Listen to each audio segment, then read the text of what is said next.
Hotman Paris disebut tidak melanggar kode etik meski joget bareng asisten pribadi. Sekretaris Jenderal Dewan Pimpinan Nasional Perhimpunan Advokat Indonesia, Sugeng Teguh Santoso memastikan bahwa tindakan Hotman Paris berjoget bersama asisten pribadinya tidak melanggar kode etik advokat. Hal itu diungkap Sugeng ketika Hotman Paris meminta pendapatnya. Pasalnya, Sugeng merupakan salah satu orang yang membuat daftar kode etik dalam organisasi Peradi. Dia menyatakan bahwa Hotman Paris tidak melanggar kode etik advokat karena hal tersebut dilakukan ketika tidak sedang menangani perkara. Sugeng mengatakan kode etik disusun untuk mengontrol pemegang profesi advokat dalam menjalankan profesinya.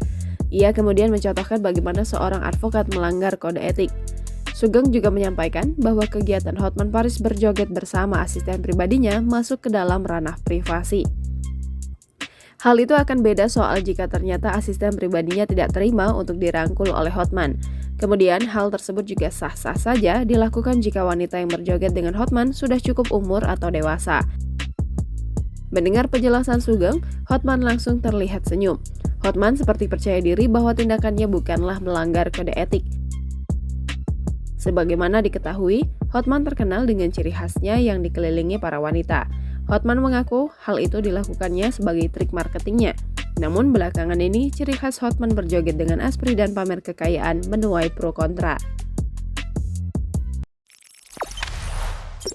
Jangan lupa subscribe, share, komen, dan like ya!